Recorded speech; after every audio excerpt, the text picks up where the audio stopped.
तृणमूल कांग्रेस के उम्मीदवार अभिजीत घटक के समर्थन में विभिन्न संगठनों ने सौंपा समर्थन पत्र। पश्चिम बर्धमान जिले के आसनसोल अंतर्गत कुल्टी विधानसभा क्षेत्र से तृणमूल कांग्रेस के उम्मीदवार अभिजीत घटक के समर्थन में आज सुबह नियामतपुर स्थित सालकालानी में एक महत्वपूर्ण कार्यक्रम का आयोजन किया गया। ये कार्यक्रम सिद्धू कान्हू की प्रतिमा के समक्ष आयोजित हुआ, जहां बड़ी संख्या में स्थानीय लोग और विभिन्न संगठनों के प्रतिनिधि उपस्थित रहे। कार्यक्रम के दौरान Bharat जाकात Majhi Pargana Mahal, confederation of Dalit OBC SC ST and minority तथा ऑल इंडिया बावरी समाज संगठन के पदाधिकारियों ने एकजुट होकर आगामी विधानसभा चुनाव में अभिजीत घटक को अपना पूर्ण समर्थन देने की घोषणा की।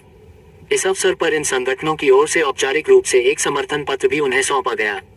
वक्ताओं ने अपने संबोधन में कहा कि अभिजीत घटक क्षेत्र के विकास, सामाजिक समरसता और सभी वर्गों के उत्थान के लिए निरंतर कार्य करते रहे हैं।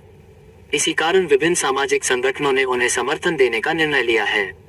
उन्होंने ये भी कहा कि आने वाले चुनाव में वे पूरी ताकत के साथ उनके पक्ष में काम करेंगे और उन्हें भारी मतों से विजयी बनाने का प्रयास करेंगे। इस कार्यक्रम के माध्यम से क्षेत्र में राजनीतिक माहौल और भी सक्रिय होता नजर आया, जहां विभिन्न संगठनों की भागीदारी ने चुनावी समीकरणों को नया आयाम देने का संकेत दिया।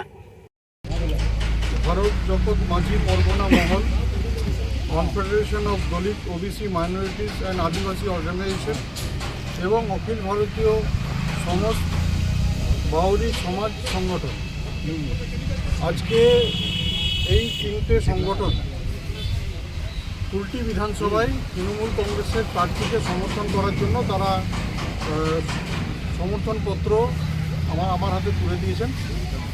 আমি অসংখ্য ধন্যবাদ জানাবো তাদেরকে, কারণ তারা উপলব্ধি করতে পেরেছেন যে তাদের সমাজের যদি উন্নয়ন কেউ করতে পারে তাহলে সেটা আমাদের মাননীয় মুখ্যমন্ত্রী মমতা বন্দ্যোপাধ্যায়। এবং বাংলায় প্রথম দিন থেকে দলিত সমাজের পাশে, বাউরি সমাজের পাশে, মাইনরিটিদের পাশে আজকে মমতা বন্দ্যোপাধ্যায় সরকার সবসময় দাঁড়িয়েছেন এবং তাদের উপরে উঠিয়ে নিয়ে আসার জন্য, এগিয়ে নিয়ে যাওয়ার জন্য আমাদের মমতা বন্দ্যোপাধ্যায় সরকার অনেক কাজ করছে এবং নানা